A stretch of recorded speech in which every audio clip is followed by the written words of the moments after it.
నమస్తే, welcome to పూరా local. నేను మీ పద్మావతి. రాష్ట్ర గ్రంథాలయ చైర్పర్సన్ డాక్టర్ రియాజ్ గారు ఉన్నారు. సో ఆయనతో మాట్లాడి మీనాక్షి నటరాజన్ గారి కేసుకు సంబంధించిన పూర్తి వివరాలు తెలుసుకునే ప్రయత్నం చేద్దాం. నమస్కారం సార్. పద్మావతి గారు, యాక్చువల్గా కేసు అనేది ఒక బహానా, అంటే దాన్ని చూపెట్టి రాజ్యసభలో అక్రమాల ద్వారా గెలవాలని చేసే బీజేపీ ప్రయత్నం.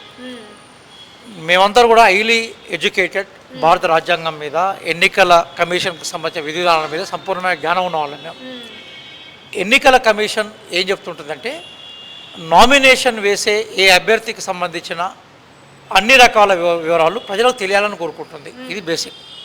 వాళ్ళకు సంబంధించిన ఆస్తులు కానీ, వాళ్ళకు సంబంధించిన రకరకాల కేసెస్ కానీ ప్రజలకు తెలియాలి. ఆ నేపథ్యంలోనే మీనాక్షి నటరాజన్ గారి అభ్యర్థిత్వంలో వారు క్లియర్గా మెన్షన్ చేశారు. ఏంటంటే, వారికి ఆస్తులు లేవు కాబట్టి ఆస్తుల కాలం ఏదైతుందో అక్కడ వాళ్ళు లీల్ చేశారు. ఇప్పుడు మీనాక్షి నటరాజన్ గారు ప్రజల మనిషి, గాంధీయన్వాది, వ్యక్తిగతంగా వారికి ఏమీ ఆస్తులు లేవు కాబట్టి ఆస్తులు లేని విషయాన్ని ప్రకటించారు. ఆస్తులు లేనప్పుడు ఆస్తులు ఉన్నాయని ప్రకటించే అవకాశం ఉండదు కదా, ఫస్ట్ థింగ్. రెండోది, ఒక ప్రైవేట్ కేసు ఆమె మీద కాంప్లైంట్ రూపంలో ఇవ్వబడింది.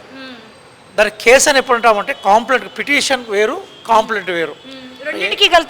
రెండింటికి మధ్య తేడా ఏంటంటే, కామన్ సెన్స్ ఉన్న ఎవరికైనా అర్థమవుతుంది.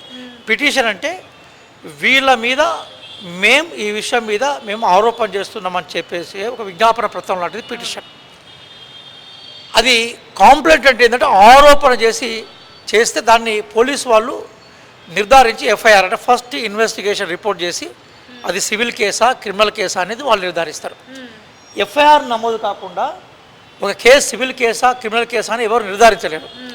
ఆ మీద ఎఫ్ఐఆర్ నమోదు కాకుండా ఈ కేసు క్రిమినల్ కేసు అని చెప్పేసి ఒక రిటర్నింగ్ ఆఫీసర్ స్థాయి వ్యక్తి ఆమె అభ్యర్థిత్వాన్ని తిరస్కరించడం అనేది దుర్మార్గం.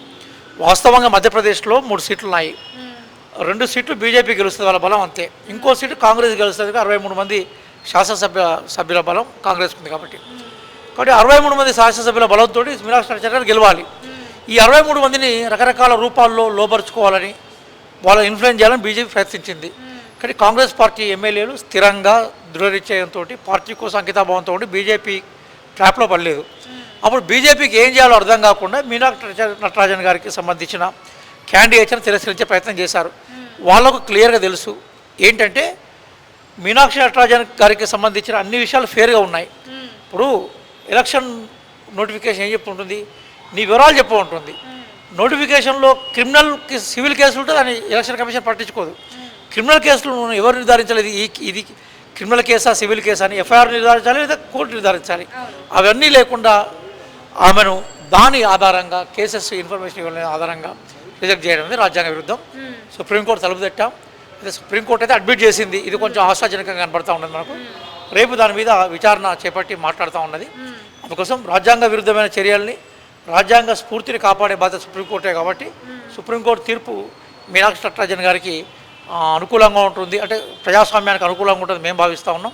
ఒక విషయం మాత్రం వాస్తవం ఏంటంటే, నిజాయితీ పర్రాలు, గాంధీయన్వాది, రాజ్యసభలో ఉండాల్సిన అర్హతలన్నీ పెద్దల సభ అంటాం కాబట్టి ఈమెకున్నాయి. వాటి ప్రకారం ఏ కోణం చూసినా కూడా వారిని వెల్కమ్ చేయాలి. కానీ బీజేపీ యొక్క దుష్ట పన్నాగం, అలాగే బీజేపీ యొక్క అక్రమ రాజకీయ వ్యవహారాలు, మోసం చేసి కూడా గెలవాలనే ఒక దృక్పథం, సామ దాన భేద దండోపాయాల ద్వారా రాజ్యాధికారాన్ని కాపాడుకోవాలన్న తాపత్రయం కనబడతా ఉన్నది. ఇంతకన్నా దారుణమైన, ఇంతకన్నా దుర్మార్గమైన రాజకీయ ప్రతీకారం ఉండదు.